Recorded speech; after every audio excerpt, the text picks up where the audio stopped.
If we pay attention to our destiny, it's going to make it easy for us to become all that God has said about us. Yes, God has said so many things about us, but if we refuse to pay attention to the requirements for destiny manifestation, we will still remain in a spot or on the spot for a long time. He said, let your light so shine that men will see your good works. You can have good works, but if there's no illumination, you can have destiny, but if there's no brightness around our destiny, there is every tendency that you will still be there. You will still have all the prospects, you will still have all the connection, you will still know all the people you know, you will still have all the skills, you will still have all the intellect, all the intelligence, all the certificates, but all of them will never be an advantage to you. The advantage a man has over another man is that one has been able to find the dictate of his destiny and be able to labor until that destiny begins to bring impact upon men. So the question is, if at this point of your life your destiny is supposed to lead men to you, what kind of men can your destiny right now lead to you? What kind of men? What is the caliber of people that will be attracted to your life by how much you have invested in your destiny? What's the caliber of people that will be attracted to you? Your clothing might deceive us, your tongues might deceive us, but your destiny cannot deceive us. Yes, your destiny have a way of showing us your inside capacity. Your destiny have a way of showing us the kind of investment you have laid upon. Your destiny have a way of showing us whether you have paid attention to the scriptures of your life or not. How do we know? By the kind of circumstances that your destiny will attract, by the kind of people that your destiny will bring. Yes, I agree that sometimes God might personally allow you to go through things, but when it becomes too extended, too stressed, then we will know that is how your destiny has been built to. So this is what I believe. God made man, and God put in that man's hand the manifestation for how that man can the very man he has pictured. So God created the picture. Like I said on Friday, your destiny or your star is the design of God, the original design of God as touching your life. So what we are supposed to do is to look for the picture of your life in the archives of God. How do we do that? By prayer. How do we do that? By committing ourselves to God. How do we do that? By engaging study. How do we do that? By engaging kingdom service. The more we give ourselves to these things, the closer we are to finding the pictures that God has already designed about us. So God designed a picture, and in that picture God left a template. So your job is to first find that picture and capture the template that came alongside with it. The moment you begin to align to the captures that you find in that picture, then your life begins to make sense.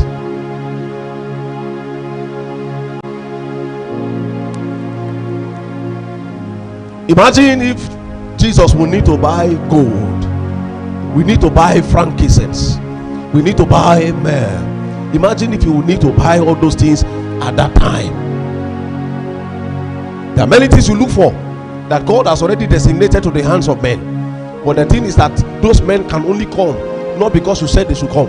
They can only come when your destiny projects in the skies. When your destiny projects that there's an impact that they can respond to. You have to understand that men will not respond to destiny because it is just a destiny. Men respond to destiny because there's an impact around it.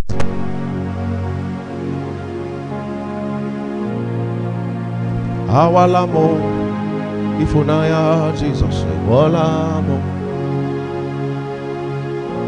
So, what level are you now in destiny actualization? You have to understand that aside from the project of being with God,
here, my destiny is in the hand of God.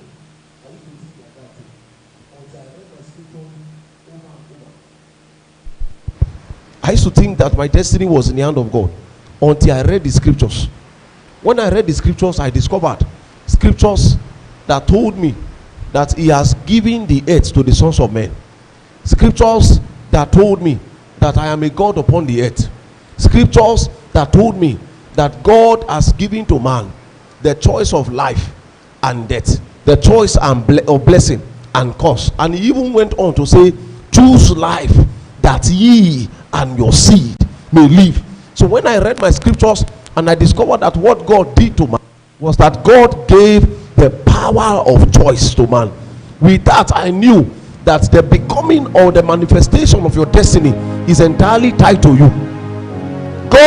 God's job is to design it, and he already did that job. God's job is to design it. The other job God can do is that as you align your heart to that design, over time you will discover that God will be bringing you closer to the picture, until the puzzles are entirely defined.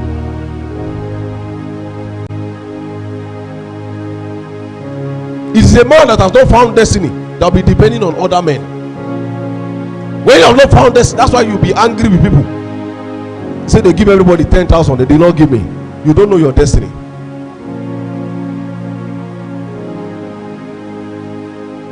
Jesus did not need to beg Herod to say, please, I know you are the king now, but please, 3 wise men, or wise men rather, are coming to visit me. Please allow them to see me. In the days where there was no GPS, in the days where there was no map, the destiny of a man brought destined men to him.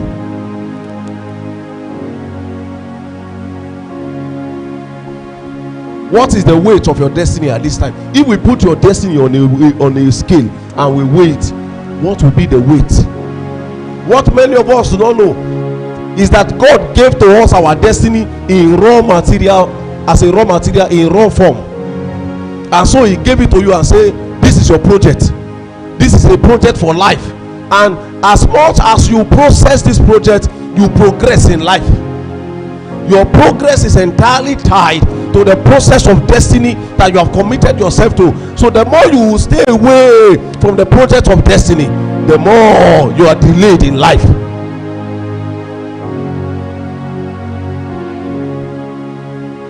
When I found this truth, I now knew that my help does not come from family. My help does not come from anyone. My help comes from God, number one. And my help will come when I find the rudiments around my destiny. I told you on Friday, for those that were available on Friday, I said, what is your destiny? Do you know your star? It was because the brothers of Joseph did not see the picture that they were stars. That was why they chose to be angry unnecessarily. How will somebody tell you, I had a dream and I saw 11 of you, 11 stars bow before me, and all you can see is bow? You did not see star. Truly, your manifestation in life is tied to what you know, what you have seen. There's not one person seated here that does not have a glorious destiny. Not one. There's not one of you seated here, one of us in this auditorium, that does not have a glorious destiny. But you see, in the next 5 years, what will separate or differentiate one of us from another of us is that one of us have been able to find our destiny. Why are you on earth?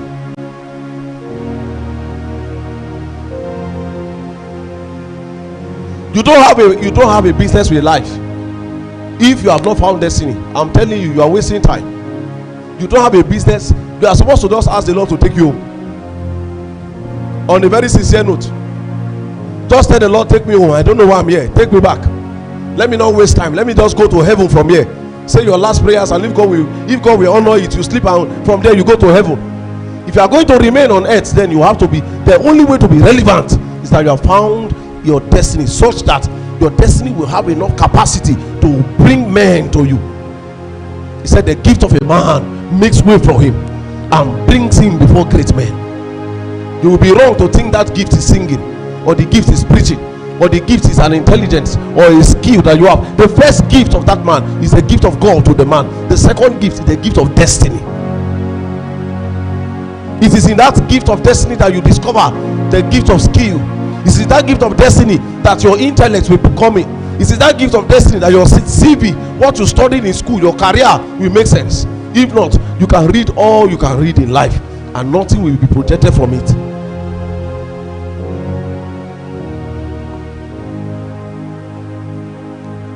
Said the star went before them. What caliber of man is your destiny leading to your life? What caliber of man? You are very responsible for the kind of people that your destiny attracts. You are very responsible.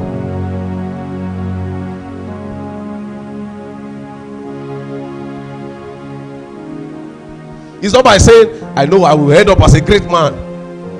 A great man that was accompanying of great people will not be. You are not a great man if everyone around you is not great. There should be some people that your destiny has attracted to your life.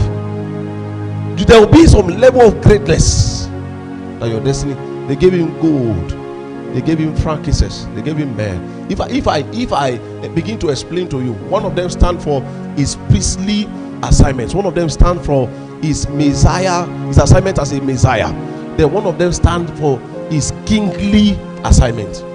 Those are, if you want to factorize Jesus into three different factors, those are the three main factors. Jesus was and still is a king, was and still is a Messiah, was and still is a priest. That were the three arms of Christ, as priest, as king, and as Messiah.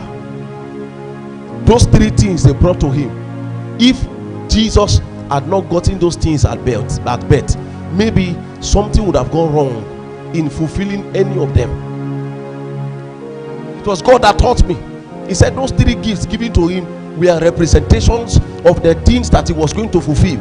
So he needed those things to come as a seal of that representation.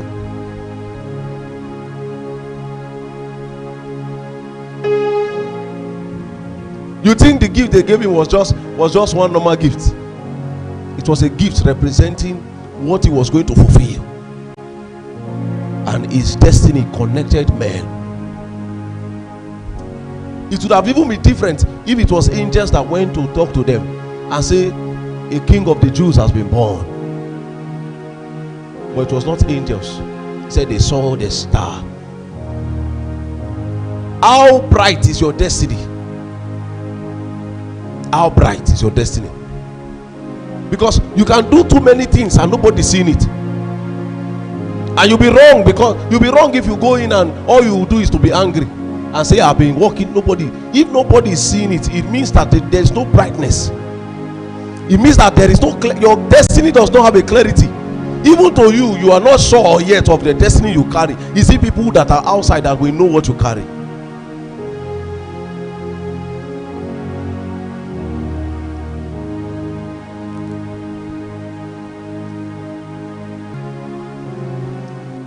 Matters of destiny we have not paid attention to. Jesus did not need angels to go and reveal that he was born. There was a star, and the star was visible. The star was, the brightness of that star was too radiant to ignore. If men continue to ignore you, it's because you decided to do that so that he can be able to differentiate one who is serious with destiny from another one that is not serious. And so God did it in a way that he gave to us our destiny in the same layers. If anybody's destiny is shining brighter than another, it is because that other one paid more attention, labored. He said, and when Zion travails, then she will bring forth a child. So all of us can be pregnant, but the one that refused to travail will not bring forth any child. So if that child stays too long in that stomach or that belly, the possible things that will happen is that the child will die. So many people have aborted their pregnancies because they have refused to give brightness to their destiny. And for some who even tried to carry the pregnancy to the time of delivery, oh yeah, travail, they refuse to travail. Labor for your destiny to attract the kind of men that you need. You have been praying to God to send you destiny men. Destiny men can only connect to a destiny that is bright enough to bring them.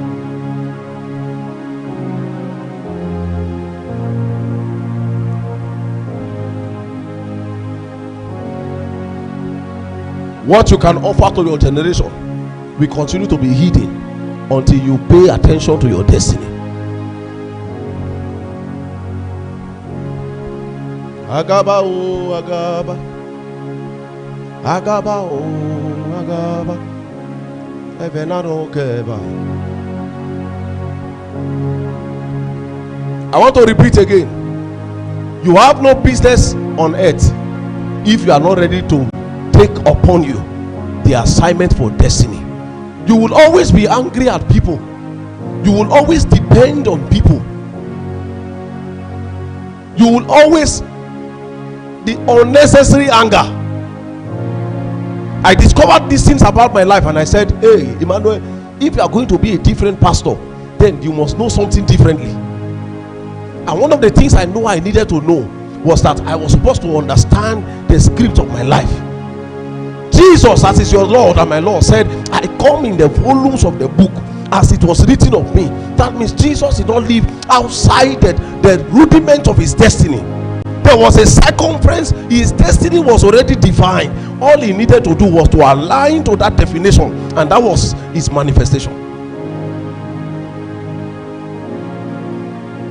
We have become too mechanical in our time. Too mechanical. God gave every one of us a destiny, and your destiny is your project. If you abandon it, your life is as good as gone. In that destiny that God gave to you is the manifestation. The real you is your destiny.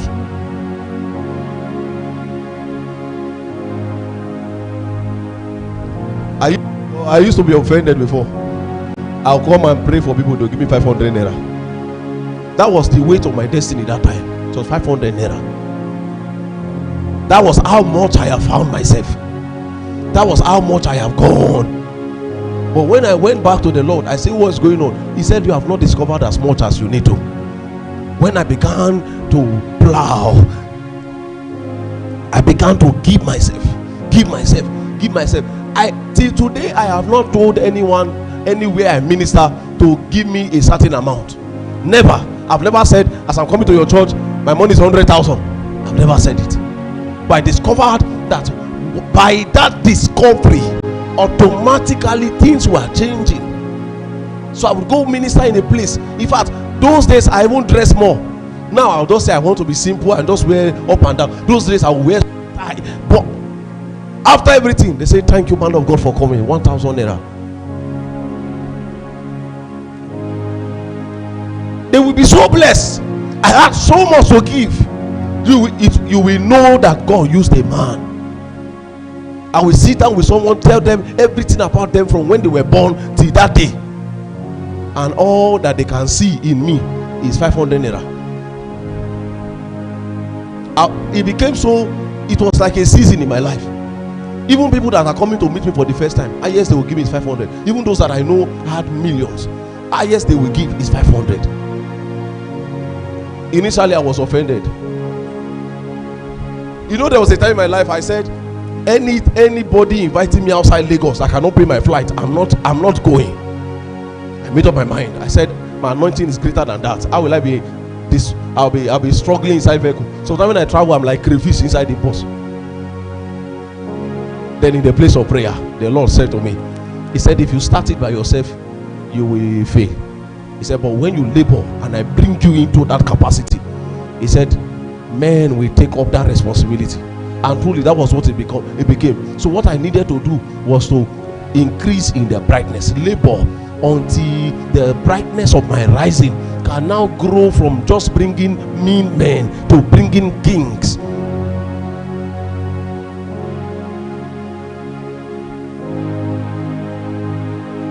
You will continue to fail in everything you do until you find destiny. I said it on Friday. You don't need to forget all these things you are going to. Forget it first. Go and look for destiny. It is by destiny you cannot determine each step you will take. Go and find destiny first, and not just that you find it. Labor. Let your destiny begin to have a voice. Was not Abel that died and his blood was speaking? So if destiny is by your physical voice, how does a dumb man become very relevant? If destiny is by your physical eyes, have you not seen blind people? How do they become relevant?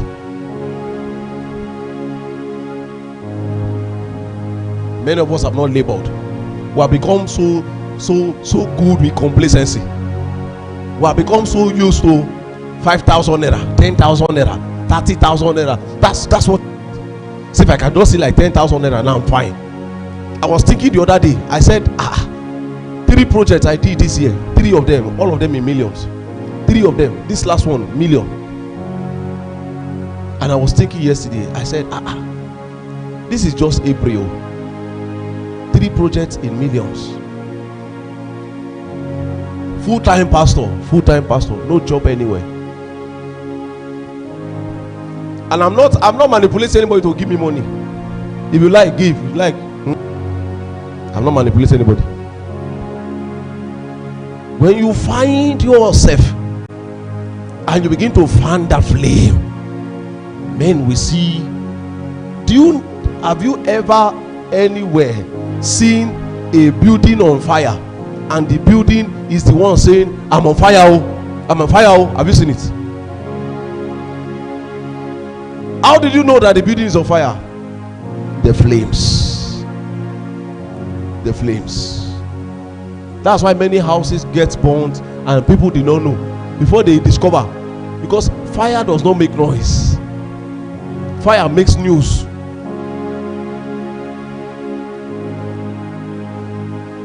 Most believers, all they have is noise. You don't have capacity to make news. You have to generate news from your life.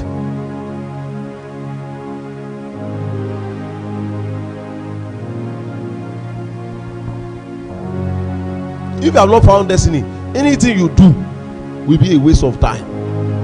You might prosper for a while, but after a little while, you will find yourself coming down again. So you will not discover that your life has been placed in seasons.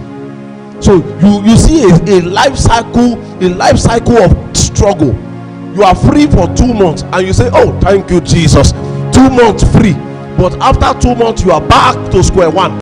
Sometimes after 1 year, you are back to square one. Sometimes even with the supposed substance that you have come into collision with, look at your life and you'll be wondering what you are doing with your salary. It will be looking as though you have not seen money in the past 10 years.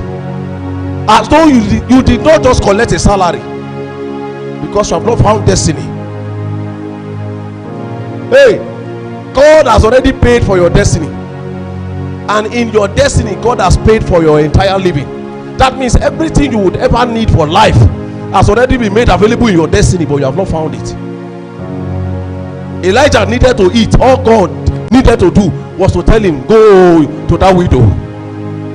And he went to the widow of Zarephath, and she was about to eat the last meal. He said, hey, bring that food for me. Meanwhile, I believe that it was also the star of that woman that connected Elijah to her. She gave her last food, but that was not her last meal.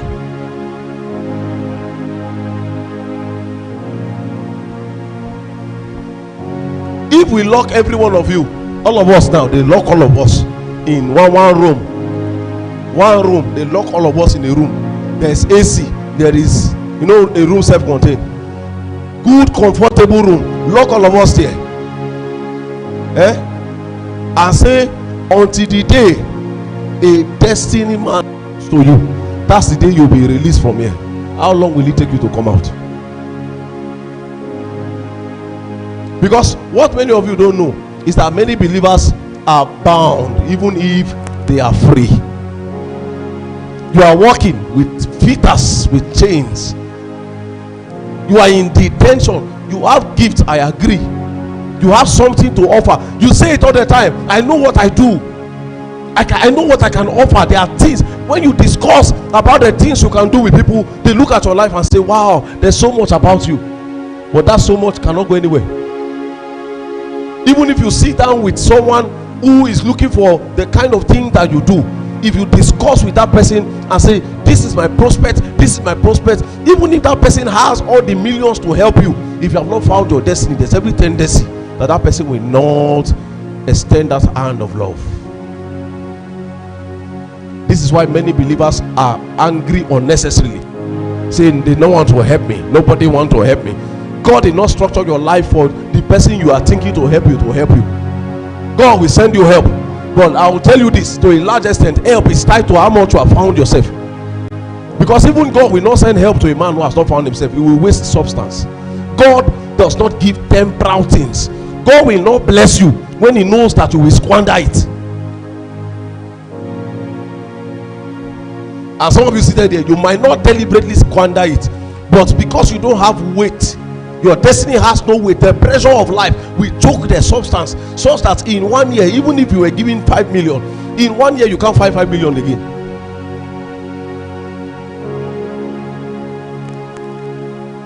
Why will you be taking a path that your destiny is not on? It's a waste of time. He said the star went before. What kind of people is your star going before? The star went before them. They were following the star like this until they got to the house. He said when they got there, the star stayed. The star stayed. How does God bring men of substance to your life? How does God bring men of value? Men who have sense. Men who are really concerned about your destiny. Not the ones that will come and play time in your life. Not the one that will come and use you. Use your intellect, use your gifts, use your substance, and they leave. How do God send men of reward? Men of real reward, that when they come to your life, you will know that God sent men that will reward you.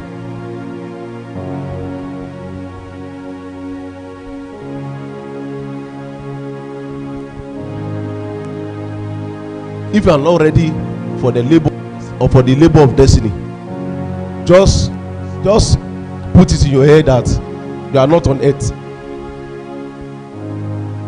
If you are not ready for the labor of destiny, you are not on earth. You can get angry as much as you want. You can be angry at everybody in your family. It does not concern anybody. It does not change anything about you. It does not lift up the pressure in your life. This is what I found out, and I intentionally detached my life from everybody's hand. And I say, if God will send a man, he will send a man. I will labor until there's a brightness that will bring that great man to my life.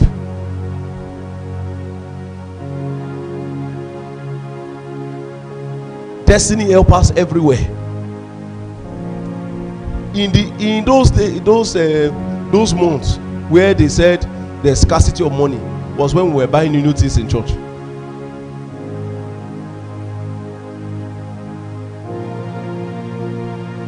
I did not say beg anybody. I said you must do it. I was just thinking. Someone was asking me, how are you coping? I said, I'm good, I'm fine. Do you have money? It was people that was calling me by themselves to say, sir, do you need money? I said yes. How much? I said, can you do 50,000? They say yes. I will just stay in my house. Oh, it's because you are a pastor. Is this how I've been a pastor all my life? There was once a time, even as a pastor, it was Dunlop slippers I was wearing. It's not like I've stopped wearing Dunlop. I still have one. There was once a time the suit I was wearing, I can't open it. No matter how heavy that anointing is on me, I can't remove the suit and drop it. Because once I do like this, you will see holes inside the suit.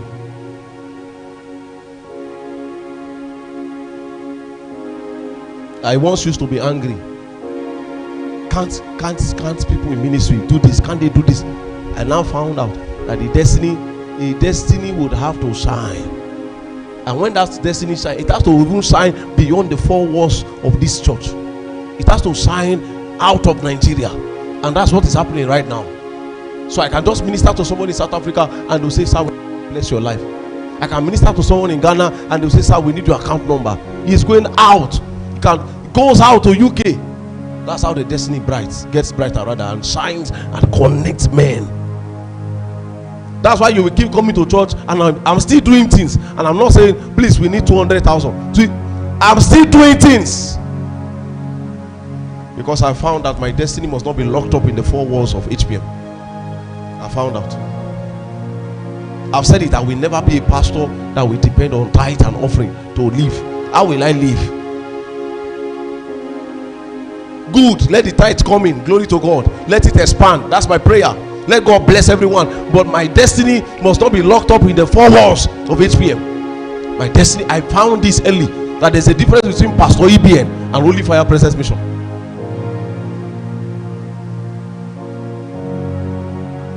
Then I began to labor.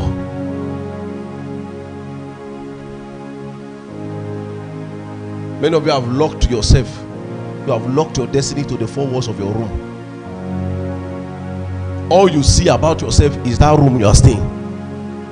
You have never seen the possibility of your destiny arising to the point where you even begin to pay people's house rent. I've never seen it. God called Abraham one day, took him on a tourism, took him on an excursion to the seashore, and he said, can you count the stars? They said no. He said, can you count the sea, the sun on the seashore? He said no. He said, so shall thy seed be. So shall thy seed be. How? You will not be able to number them. God did not stop there. You know what God did? He said, look and see. He said, as far as you can see. You see, you know what that is? God brought Abraham, showed him the picture of his destiny. He said, your seed shall be as the stars. You can't number them. Then he now went on to show him the place of his own labor. He said, as far as you can see. That means what I said now about you, the cloth is in your hand. So even if I've said you are going to be a great billionaire, if you have not found that in your destiny and labored along with the template, there is every tendency that you can be the poorest man, even if God said you will be a billionaire. I used to think then that because God said I'm going to be a great apostle, that I will just wake up one morning and I'm controlling a crowd. Nah. I used to think then like that until God taught me the place of labor. He said, son, you have to labor. He said, when Zion travail, then she will bring forth a child. Then she will bring forth a child. You would have been thinking that because she's pregnant, that's all. Say she's pregnant, she'll carry it to 9 months. That's all. She should just enter and deliver. She will still need to travail. If not, that child will die. That means all the effort of even carrying that child in the first place will not be.